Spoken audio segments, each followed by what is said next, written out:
Hello, welcome to Friday's Notts Today. It's the weekend. I'm Al, I hope you're well. This is what's coming up for you on the show today. We have been asking community leaders what can be done to make our town and city centres feel safer. That's after some recent youth-related crimes. If we don't address root causes, organisations like ours and other amazing organisations across Nottinghamshire are just fighting a losing battle. We'll have more on that shortly, and we'll hear from Nottingham Maternity Review Chair Donna Ockenden about what's next for the city's hospitals after a recent prosecution in court. On top of the overwhelming grief at the loss of their babies, the battle that they had to have with the CQC, the Care Quality Commission, then that is not acceptable. We'll also find out about the biggest soundstage festival to arrive in Nottingham. That's coming later this spring.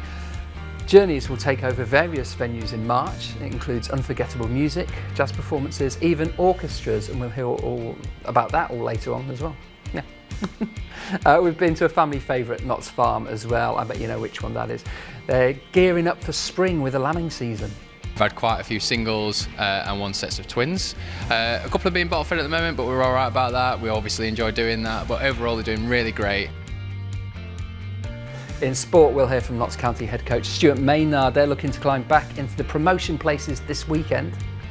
We've just got to keep being focused one game at a time, and Fleetwood, and every game we go into we want to try and get 3 points, and it'll be no different. We're going to Fleetwood to try and get all 3 points, so we know that it's going to be a real tough test going there.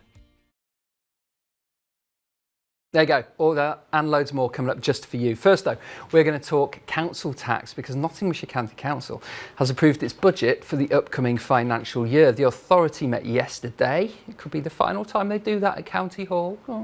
It approved a 4.84% increase to tax bills from April. That includes 2% for social care. It affects all households living across Nottinghamshire County. It also has separate increases as well for district and borough councils, the smaller ones in size. And there's also the Police and Fire Authority as well. Well, to describe it better than I can is our local democracy reporter, Latifa. Say hello, Latifa. Thank you for coming in. So first of all, then let's talk about what's been going on at the council. How much is the actual council tax rising by? So first, we'll talk a little bit more about Nottinghamshire. So county council tax will be increasing by 4.84%. So this is just 0.15% below the maximum threshold that councils can set their council tax, which is 4.99%.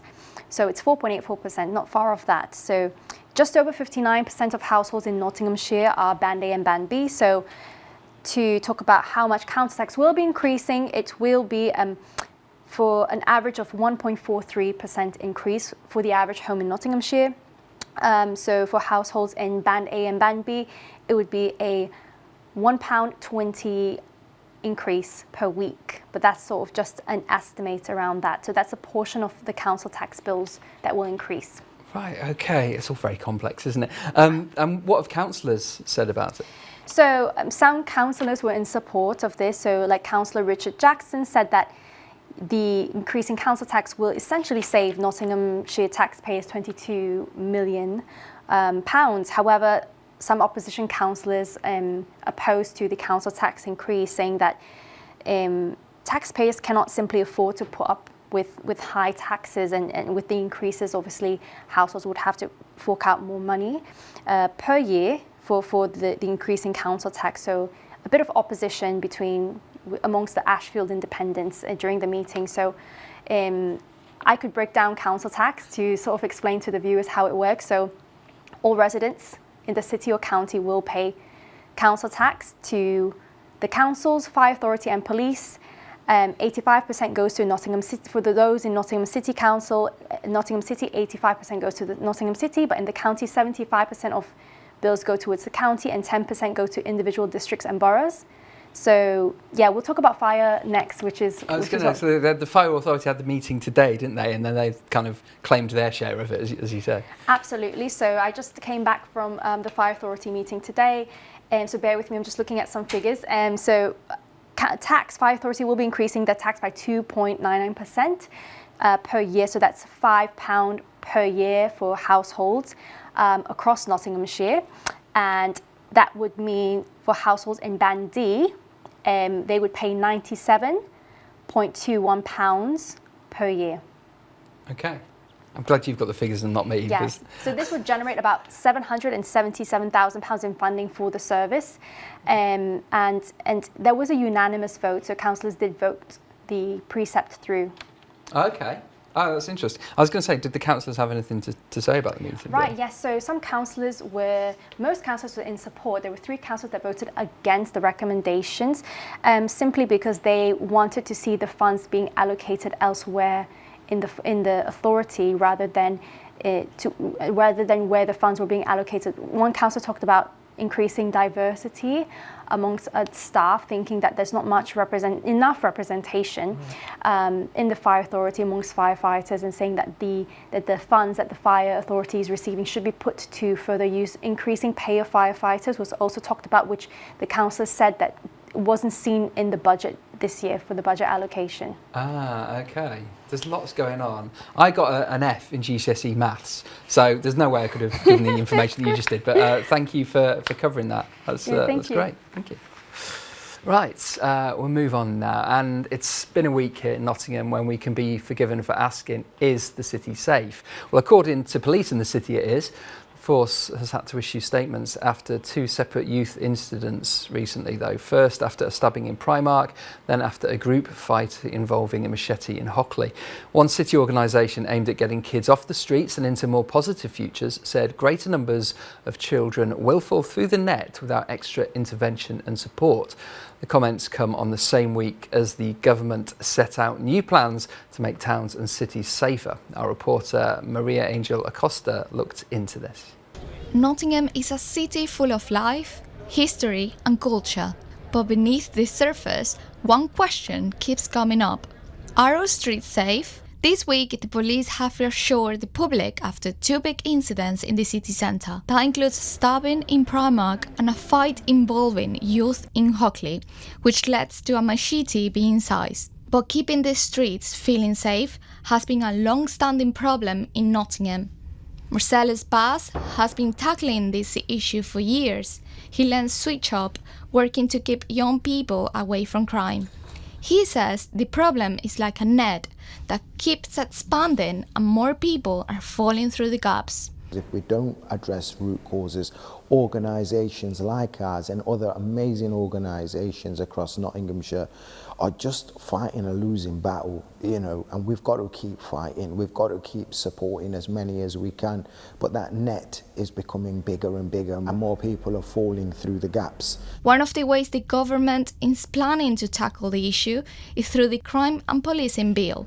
It was introduced in Parliament this week and aims to crack down on issues like antisocial behaviour, knife crime and violence against women and girls. And the councillor, Negat Khan, the leader of the City Council, believes it's a positive step forward in making places like Nottingham safer. For far too long our hands have been tied up behind our back and people could just complain, but we don't have the powers to take action. And now with these new bills getting passed, I think it will be really important. It's a step in the right direction. The government bill is not just targeted on city centres, but town centres too. That includes places like Bulwell, where the police recently enforced a dispersal order to crack down on youth-related crimes. We ask people what they think the solution is and what they have seen firsthand. They've got to stop it. You know, it's getting to a point now where you didn't go out, you know, especially when it gets dark. Yeah. Don't stand up there and try to be, I'm a macho man, because you're not macho man when the police have got you. They should have done that 20 years ago, shouldn't they? Speaking on the recent incidents in Nottingham, the police reassured the public they are out making arrests and increasing patrols on the streets. They have said they are using a new CCTV van with 360-degree views to act as a deterrent against knife and youth crime. This, they say, is all part of the zero-tolerance approach to people carrying knives and making people feel unsafe. Maria Angela Costa for Nots TV.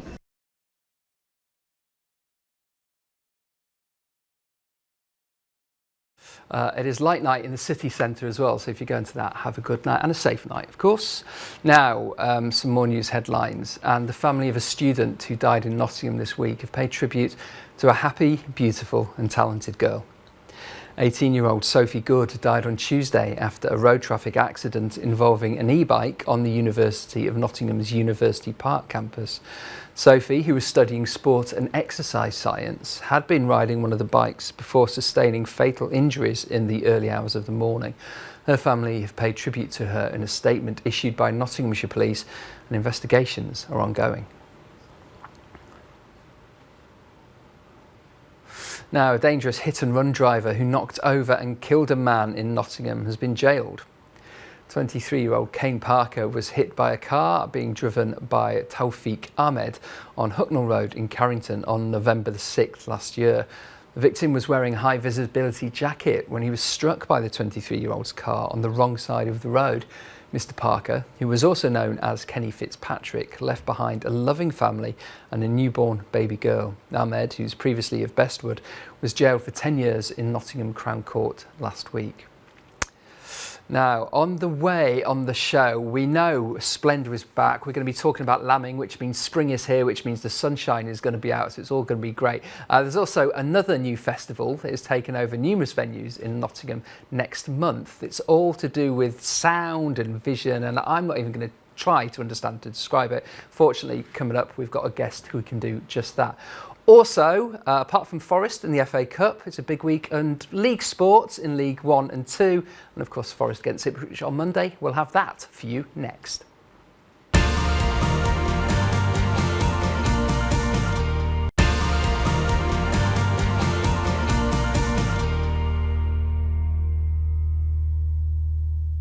Hello, welcome back. It's Friday. I hope you're well. I'm Al. Thanks for being here with me today. Let's see what's coming up, shall we? Well, £600,000 policing grant will help in addressing the aftermath of violent disorder and protests from last summer's city centre. Protests were held across July and August in Nottingham following unrest in the wake of the Southport attacks. Now, Nottingham City Council has been granted funding from the government to support direct police staffing, community projects, vehicles and equipment as well to assist the police in dealing with disorder, as well as a cohesion and hate crime officer within the force. And the authority is also revisiting plans which would have closed 2 mental health facilities next month.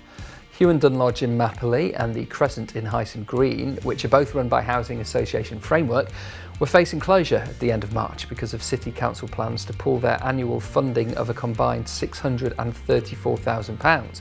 But in a statement today, Framework said it was a huge relief to confirm the authority will review this plan, meaning the facilities won't shut in March.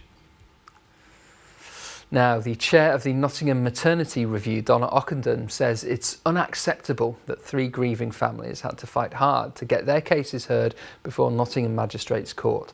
Nottingham University Hospitals Trust was fined £1.6 million after admitting to failings in the deaths of babies Adele O'Sullivan, Kalani Rawson and Quinn Parker in 2021. The prosecution was brought forward by the Care Quality Commission, which itself thanked families for their cooperation in waiting for the cases to make it to court. Here's what the senior midwife told us about the prosecution. I have heard very clearly from the families that the impact of that loss, the baby deaths, changed their lives forever. On top of the overwhelming grief at the loss of their babies, the battle that they had to have with the CQC, the Care Quality Commission, first of all to get their voices heard, secondly to get the CQC to be interested, and thirdly then to commence the prosecution, was immense. The family's perspective, and I would agree with them, that is not acceptable. On top of overwhelming loss and grief, local families across England shouldn't have to then battle with the regulator to get them interested. There's becoming now a history in maternity care in this country that any kind of inquiry, any kind of action on maternity care comes about because families raise concerns, and they raise concerns sometimes repeatedly over and over again at a time when they're already grieving, and it's not acceptable. It's not acceptable that families here have had to fight so hard. So on a really positive note, the Trust have got significant success in midwifery recruitment and retention. However, what I did feed back to the Trust yesterday, there's still difficulties in communication. There are still some Trust staff who are adding to the distress that local families feel by the way that they interact. There's still concerns with both the quality and lack of timeliness of complaint responses, of the serious incident process, the investigation process at the Trust. I think there is a lot of positivity, and I'm absolutely clear the Trust are working really hard and they've got some significant successes under their belt. They're doing really well, but we always knew that this was going to be a long journey. And I think it's fair to say that the Trust is still on that journey with still quite a lot more to do. Now, Nottingham's biggest soundstage festival is coming to town this spring.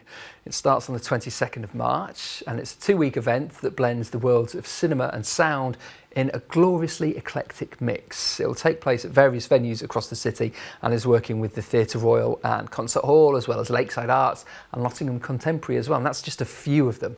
Festival coordinator Neil Bennison is here to tell us all about it. Neil, thanks for coming in. Thank you for inviting me.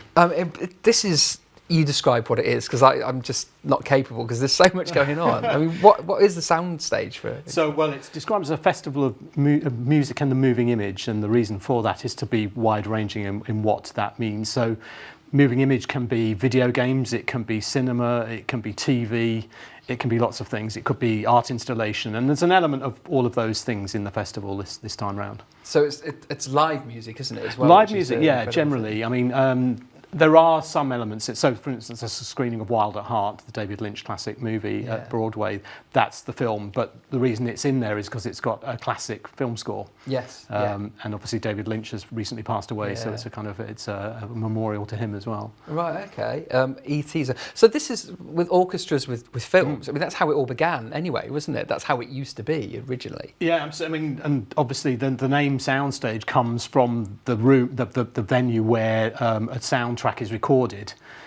So we took the name of the festival from that. So obviously E.T., when it's coming to us on the 29th of March, is the film. It's the classic film with a live orchestra doing that famous John Williams score, which was an amazing thing. You know, it's been voted, I think, by a set of film critics, the second best score ever written.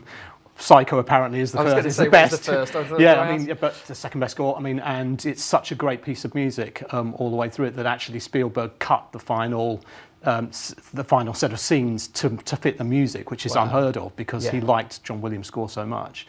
So E.T. is a massive score, and you know it's the first time it's come to Nottingham with a live orchestra, so it should be really something, I think. It's incredible, and it really is something for everyone, not just in terms of taste and you know what's going on, but in terms of accessibility as well, isn't it? Absolutely. There's a lot of free stuff in this festival, and there are things you can get involved in.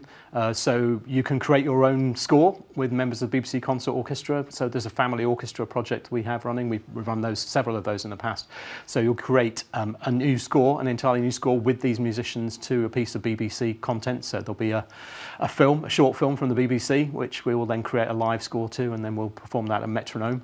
So you can be actively involved. You can just be a punter and enjoy something for free. So there'll be some free performances at Lakeside Arts Centre at the amphitheatre by the lake. There's lots of stuff like that. There's a Sonnet Lumière thing at our place on the 25th at late night, so you can come along and just drop in and see us transform the interior of the Royal Concert Hall with projections and live music and so on. So there's lots of stuff like that in the festival all the way through. It's all incredible, isn't it? I mean, it's an ambitious thing to do. You know, we say it's the largest one. Was that always the intention, or did you just keep going, well, we could do this maybe? Should we just add a bit on? Or so we started in 2017. It was relatively modest when we did that, and I suppose at the back of my mind was that we could grow this, and then certainly in 2019 it was a bigger festival then. And then the idea was it was going to be every 2 years, and we were going to do one in 2021. Something called COVID came along and stopped us doing it in 2021. And then we've had to come back a long way from COVID, and it's really only around this time that I've kind of felt we could do it. So yes, the plan was to make it citywide. You know, the plan would be each year to grow it and make it bigger, more ambitious, more kind of unusual in places, involve more venues and so on. So, you know, if it's able to continue, then who knows how big it could be across the city. Fantastic. And that is the other thing as well. We were saying just before we came on air about, and like we talk about Hockley Hustle and venues like Light Night and you know this weekend that's going on. the venues across Nottingham all get on board as well. Yeah, it's been There's fantastic unity actually. there. We couldn't do it without venues kind of stepping up and taking these on as their own events. So Lakeside's doing quite a lot of stuff. There's some really lovely stuff there. Neil Brand, who's an amazing pianist who accompanies silent films, he's going to do Buster Keaton's The General there, which is 80 minutes of silent film. He's going to accompany it throughout live on the piano. And they're doing a lovely thing for families called Paper Cinema, which is kind of it's kind of deliberately lo-fi. It's got paper, it's got puppetry, it's got projection. They create some stories live, you know, with a kind of family audience there. So Lakeside's really doing interesting stuff there. They've got the Bollywood Brass Band as well, which has got Bollywood hits with projections from the films as well. So much going on. There's a lot in it. Yeah, it's fantastic, and it will start 22nd of March. 22nd of March. Thank you so much. That's brilliant. Now, let's have a look at sports now. We'll start with Notts County. They're in League 2 action away at Fleetwood this weekend. They've fallen to 5th in League 2 after some midweek results, but they did win their last game 2-1 at home to Tranmere last weekend. And it was a result that head coach Stuart Maynard felt they were fortunate to secure. Speaking ahead of this week's game, though, he said they'll need to be better if they want to get the 3 points again. Yeah, I think it's going to be, I said it from minute one in this division, I think it's going to go all the way to the end of the season, down to probably the last 4 or 5 games to determine where teams finish at the top end of this division. It's that tight. We've just got to keep being focused one game at a time, and Fleetwood, and every game we go into, we want to try and get 3 points, and it'll be no different. We're going to Fleetwood to try and get all 3 points. Pete Wilder's come in now. We know him from his Barrow days, and he's come in and he's done a really good job there. He's picked up some really big wins at home against the top teams in this division already, so we know that it's going to be a real tough test going there. In League 1, Mansfield Town are away as well this weekend. They're going to Nigel Clough's old side, Burton Albion. He was there for 2 spells, 16 years in total, as manager and also as a player. He'll be hoping to get one over his former club and get Mansfield's first win for 10 games. It's a run of form that's seen them down to 16th in the table. Burton, though, are in a relegation scrap, sit 4th from bottom, so there is hope. Forest aren't playing until Monday, and then it's against Ipswich in the FA Cup 5th round. Nuno Espirito Santo's side welcome the Premier League strugglers to the City Ground on Monday. They hope to secure a place in the quarter-finals off the back of a strong draw at home to Arsenal on Wednesday. In ice hockey, Panthers have a double Elite League game weekend coming up as they look to continue their winning form. They play Dundee Stars at the Motor Point tomorrow night and then head up to Fife Flyers on Sunday. They go into those games after beating Belfast Giants 2-0 on Wednesday in the Challenge Cup semi-final second leg. And we've got all the action here on Notts TV tonight from 7:30. All right, picture of the daytime now. This is lovely. I think that's a swan, isn't it? Steve Plawinski sent that from Woollerton Hall. Oh, look at the weather's lovely. So it's sunny today, highs of 9. It's had dropping to 0 overnight, but tomorrow nothing but sunshine, double figures of 10 degrees. Sunday there might be a bit of cloud, but we're seeing highs of 11. That means that springtime is most definitely here, doesn't it? And speaking of springtime, what does that mean? Well, it means lambing season, doesn't it? And that has been happening right here at Nottingham. We're going to be having a look at that, as well as a brilliant project taking place at Mansfield's Palace Theatre. If you're a young writer, you don't want to miss that.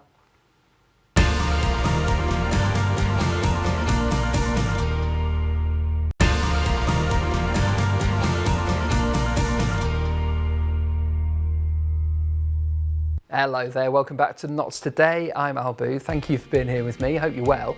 Some news headlines for your Friday, and Nottingham City Council has said no decisions have been made on the future of the Marcus Garvey Centre in Lenton. Tenants inside the building have been given notice to leave after fire safety issues were found there. That includes problems with the fire doors and issues with compartmentation. That's not an easy word to say. That would stop a fire from spreading, that's what that does. Now, the council says repairing the issues would cost about £1 million. The authority said it will ask Nottinghamshire Fire and Rescue Service to independently assess the building to set out the extent of what is needed. Now, directors at a Notts pumping station have said a £1,000 donation means the world to them after it was given to them by a Colic business. The Wilkins Group donated the money to Papawick pumping station as part of a charity campaign. Directors at the Grade 2 listed facility said it will be vital in continuing the colossal maintenance of the Industrial Museum. The freshwater pumping station celebrates the site's industrial heritage from the Victorian era of making the area's water clean, and it's also an educational centre as well. Now, if you have plans for the weekend, or if you're free the weekend and you haven't got plans, this is for you. We'll start off with music on your night out. Sunderland punk band The Futureheads are at Rock City tonight. Doors are at 6:30 for that one. If you fancy, tickets are around £25. Nottingham Ray's Natalie Duncan, she's amazing. She's back home, she's at Peggy's Skylight as well. She starts at 6 p.m, goes on till 11. If you fancy that, a bit of soul, she's beautiful and singing, and she will be there. 500 Rockers, they're at Rescue Room tonight, something a bit different from Natalie. You can see that till 10 p.m. Or tomorrow, Yumi at 6, they're at Rock City. It's an afternoon of indie at Saltbox as well. Tickets available for both those things. And last but certainly not least, it's Light Night, of course. The event is taken over the city centre for its 17th year this year, so get yourself along before it all goes away till 2026. And I'm going out tonight. I haven't been out for months, so I'm very excited. I'm going to do all of that. When you've got 2 young kids, you don't get to go out. Whoa! Have a good time, whatever you're up to. Now, from things you can do tonight and this weekend to a project where youngsters in our county can shape future events. Mansfield Palace Theatre's Learning and Aspiration team have an amazing opportunity that allows 4 young aspiring playwrights to work with professional actors, dramaturgs and directors to create great art projects, as well as the young at heart as well. Here to tell us all about it and how you can get involved is the theatre's Learning and Aspiration manager, Christopher Neal. Thank you for coming in. So yeah, let's talk about it. It sounds like an amazing opportunity. So what exactly is it? Well, for a number of years now, good 15 to 20 years, the Mansfield Palace Theatre has been encouraging young writers through our Right Track programme in various ways. And this latest form allows young people 18 to 25, or as you're saying, young at heart. If you're new to playwriting, you are welcome to apply for this opportunity where we will take 3 to 4 local playwrights from the region and develop their work in a week-long process in April. So they can apply to us and then we'll decide how we go about it, and come on down and we'll have a really good week working with them, as you say, with actors and directors and dramaturgs. Well, can I ask what a dramaturg is? Because I don't think I've ever heard it before today. Yeah, dramaturg is more of a European tradition, but a dramaturg in British terms really helps develop the play with the playwright. So they'll get into the nitty-gritty of the writing, help develop lines, help develop those characters through the words and the actions and so on. So it's wonderful having them. As a director myself, having a dramaturg in the room is absolutely number one, because they can really help you shape the play and do the detail and bring it out and bring it alive. Yes. So when you say budding playwrights, this is the thing, because everyone has a story in them, so they say, don't they? But getting that story onto a page, and actually in terms of the format of how a play is written, is that what you're looking for? Are you looking for it to be written out in as a play, or what do people do? We are looking for people to submit it could be their very first go at writing a play. It could be part of a play, but we'll consider that and take account of people who may be at varying stages. Some people may be very efficient and so on with their writing and laying out of a script. Others may be less so, but that will all be taken into account when we choose who best to help in this process. And what is the choosing process then? What are you looking for? When you get a polished script, or you get someone who's clearly got a talent for writing, but it's not necessarily formatted, what are you looking for in that? I think it's about someone who wants to share a story and has got a story to tell. So how can we use theatre as a format to tell a great story? And if they've got the story and they're looking at developing characters and how that all works and how do you bring it to life for the theatre stage, I would say that's what we're looking for the most. And is it a great story? It does not have to be about the local area or the region or anything like that, but it needs to be good storytelling and bringing characters to life. And if we can see that, we'll help them drive that forward. Fantastic. And as a director yourself, this must be quite exciting to get fresh, new, a previously unmoulded, I guess, work that you can put on. I new writing. I think it's so rewarding. I think that opportunity to help someone shape and bring to life something that they clearly have been wanting to get out there for a long time. People can often be sitting at home in front of a computer going, what's the next stage? Well, we're the next stage. We're going to help you develop that and hopefully show you the way forward in future and get it on stage. Great opportunity in terms of that, because there must be so many people who do that. How can they submit it? How can people get involved? So people can contact myself, so you can email me at cneil, that's CNEIL, @mansfield.gov.uk, or you could just give me a call and have a chat about it if you want on 01623 46 3375. And we could have a chat, and hopefully we can help you take the next step. And who knows, the next budding playwright may be with you. That's great, thank you. Absolutely. Thank you. Thank you very much.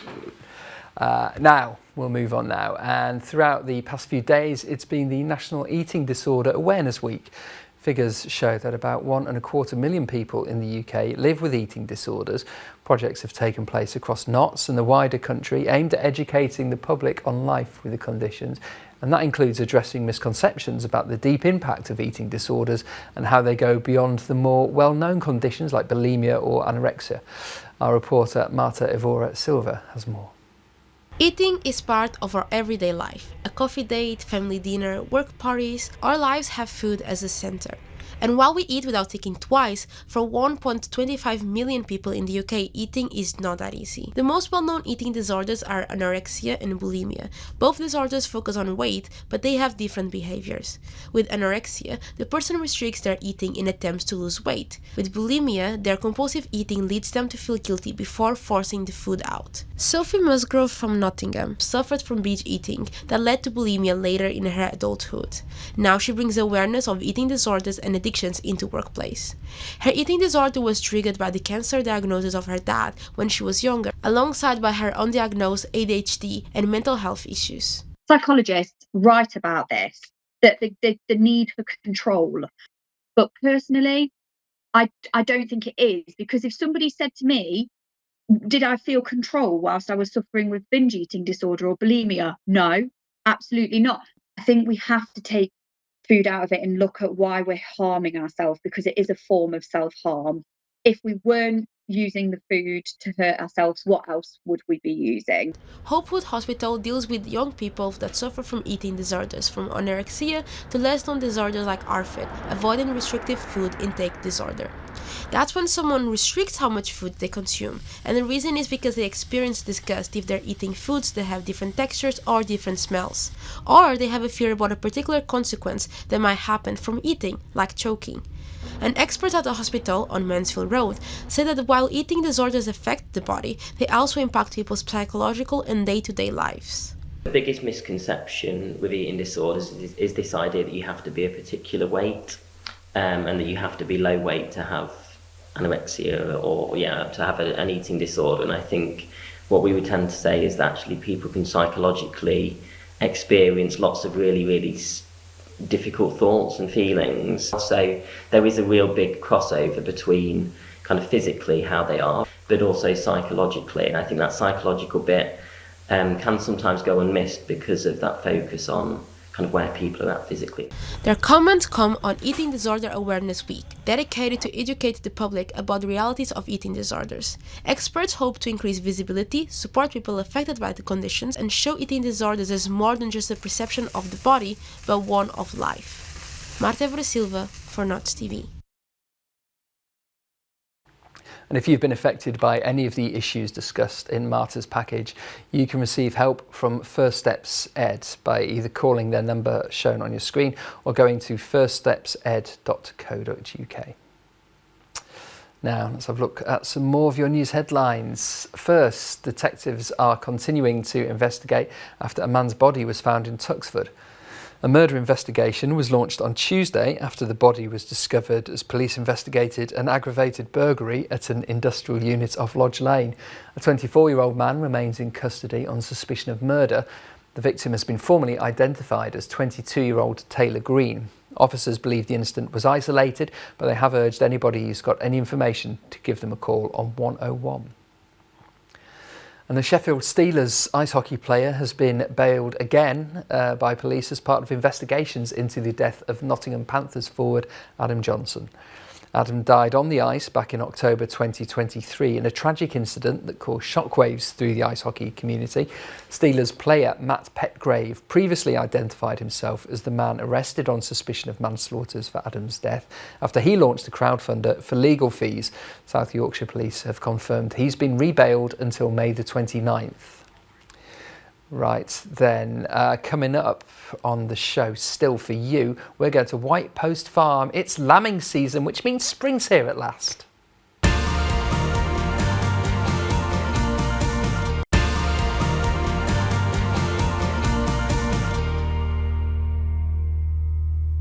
Hello, welcome back. It's Friday. I hope you're well. I'm Al Booth. Why am I singing? Thanks for being here. It's because it's the weekend. I'm excited. Right, let's see what's happening in Notts today. East Midlands Railways launched a drive to find new trained drivers for its fleet. Budding drivers have been encouraged to apply for roles at EMR's depots in Nottingham and Derby, with the company saying an apprenticeship project will get people from all backgrounds into roles.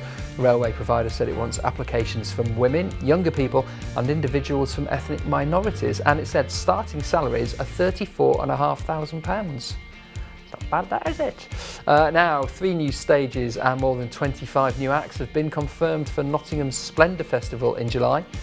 The event will return to Woollerton Hall and Deer Park on the weekend of the 19th and 20th of July.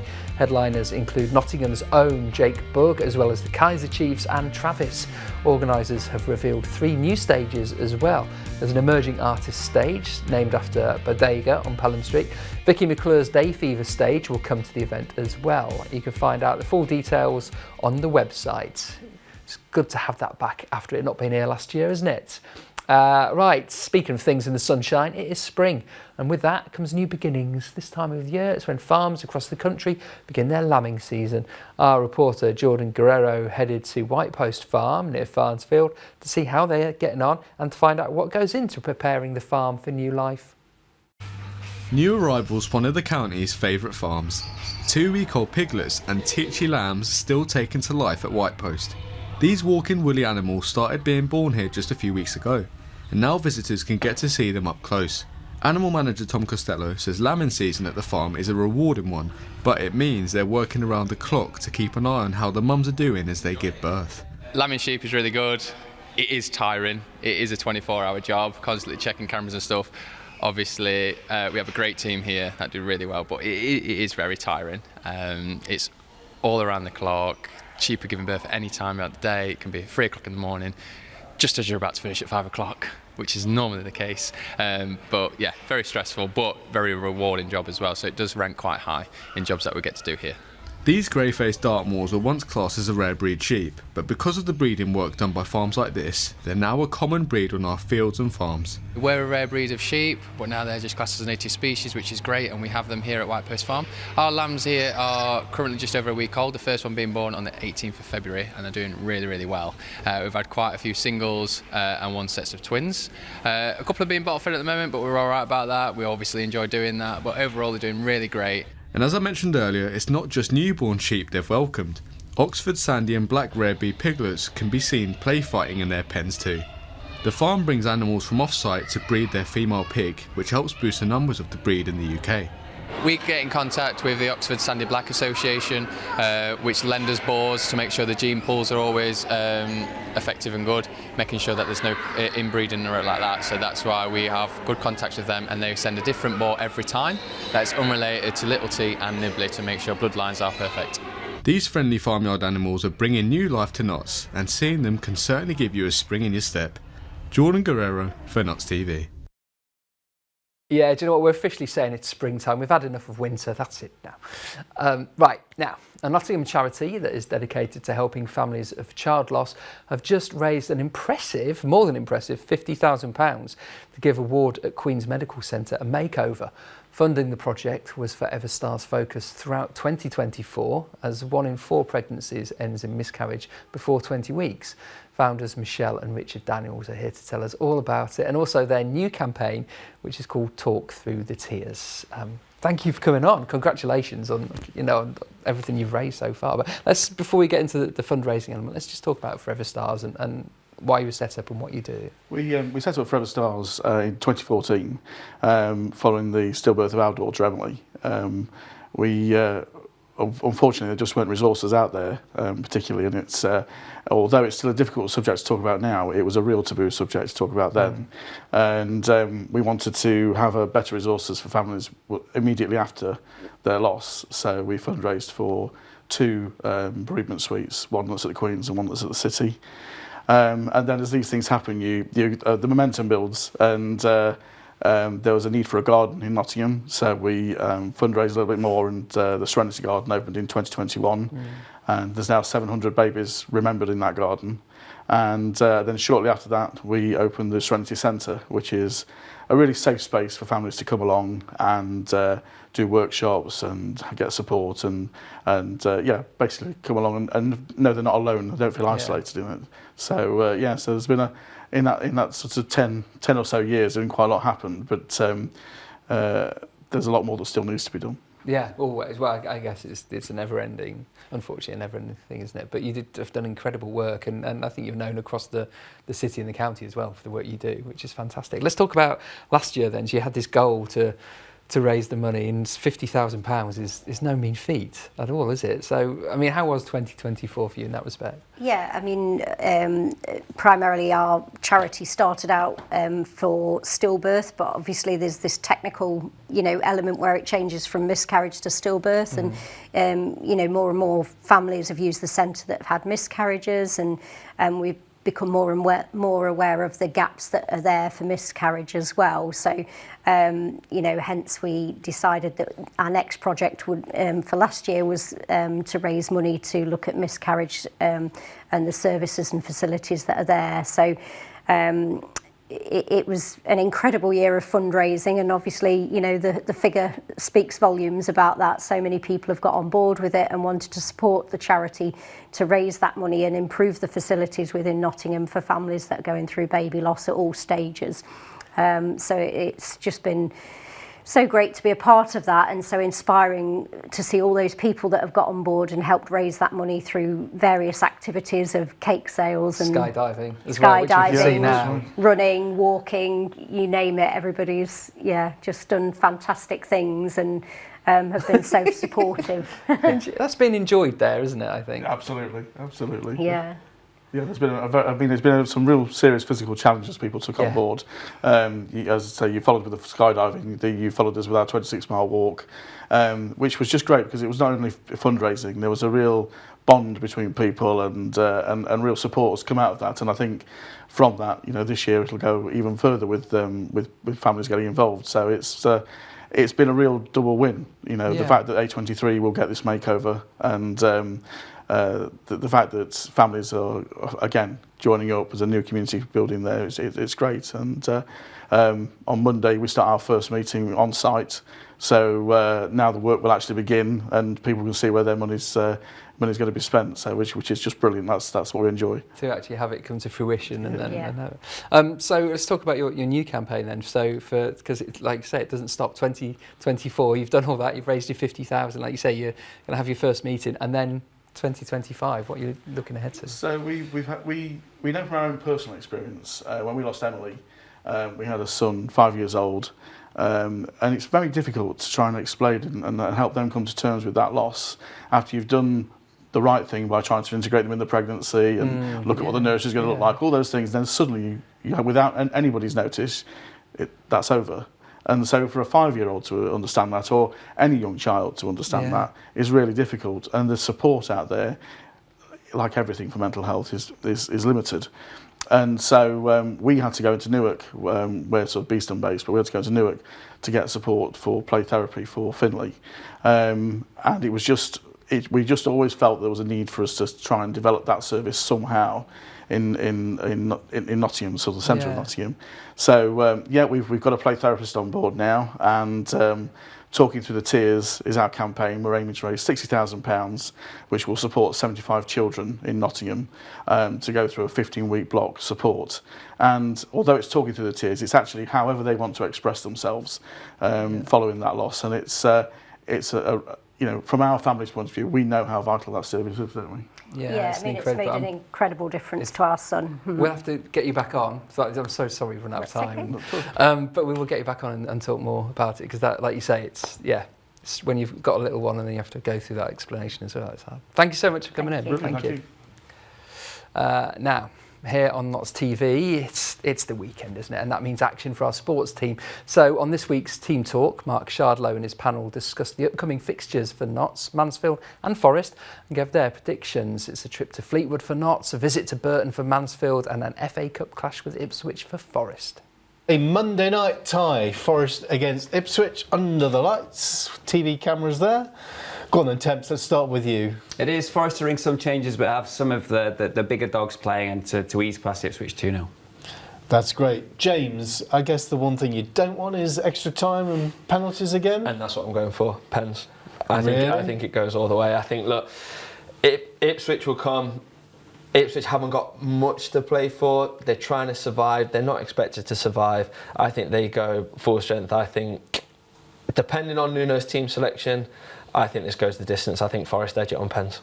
And as a keeper, do you have your water bottle and the details on the water bottle? Yeah, I do. Yeah, so when we went to Ellen Road, I had all the penalties if we managed to take it there. So I have meetings with the analyst before the game. We look at likely takers, where they're going to go, etc. So yeah, we do have all the information, but then it's just based on gut, I think, at the same time. Brilliant. Okay, Mansfield Town against Burton away on Saturday. We're saying it's a 6-pointer. How are you seeing this one? 1-0 Stags.